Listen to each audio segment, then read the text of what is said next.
In 1987, a teacher named Kay Adams vanished from a small Northern California town, leaving behind a purse, a home, and a family stuck in the cruelest kind of limbo.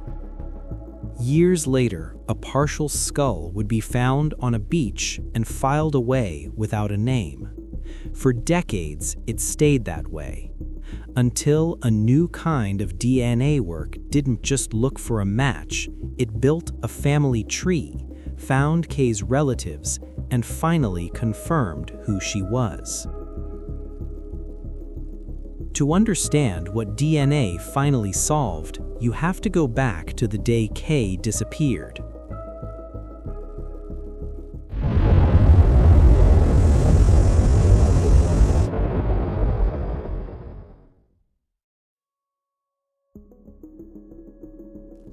On August 3, 1987, Nicholas Medin reported his wife, Kay Josephine Medin, known as Kay Adams when she was reported missing, to the Trinity County Sheriff's Office. He said he left on a business trip, and when he returned to their home in Hyampom, Kay was gone. Kay's purse and personal property were found at the residence. The property was searched. Friends and family were contacted. Her doctor told investigators she had no serious medical issues.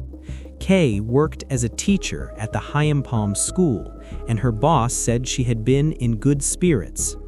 And yet, she never came home. The Trinity County Sheriff's Office listed her disappearance as suspicious. When a person vanishes, the first days are supposed to bring answers. But in Kay's case, the days turned into months, and then years. On November 25, 1987, the Humboldt County Sheriff's Office received a package through the U.S. mail. Inside were skeletal remains, along with an anonymous letter. The letter gave directions leading detectives to more remains near Ammon Ridge Road in eastern Humboldt County. Detectives responded, recovered additional remains, and those remains were identified as Kay through dental records. A death certificate was issued for Kay in 1988. But because there was not a complete body recovery, she remained listed as a missing person.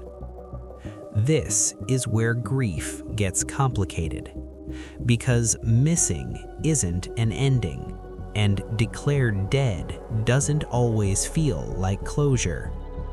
A family can survive heartbreak, but uncertainty has a way of never letting go. On February 16, 1993, another discovery surfaced, this time on the coast. The Fortuna Police Department contacted the Humboldt County Sheriff's Office after a man found a partial human skull on the beach near Trinidad Head. The man turned the remains in to the Fortuna Police Department.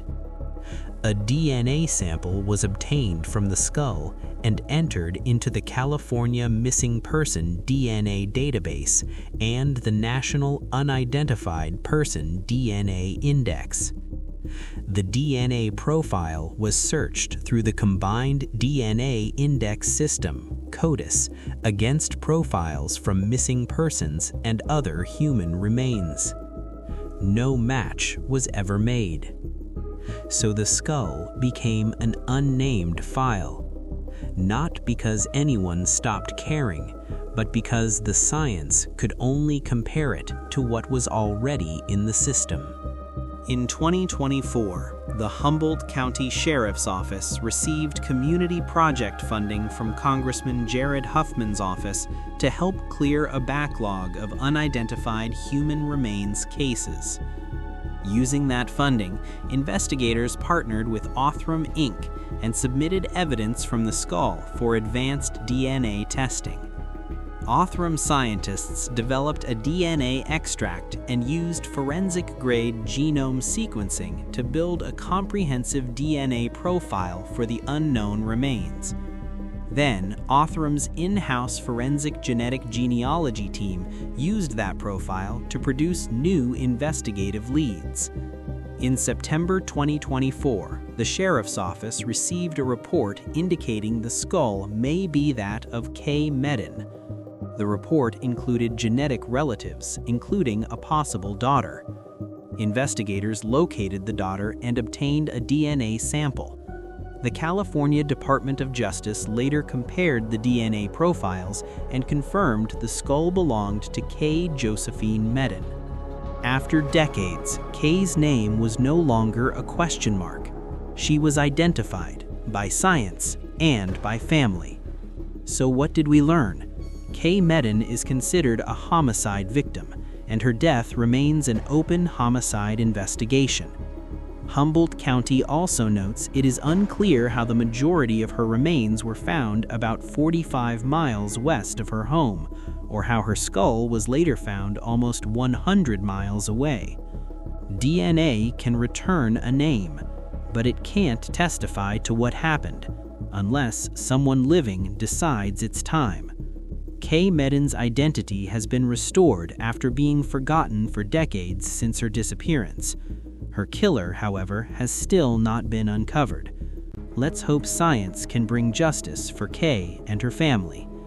If you want more cold cases solved through forensic genetic genealogy, told without clickbait, without gore, and with the victim kept at the center, subscribe to Shadow Justice Files.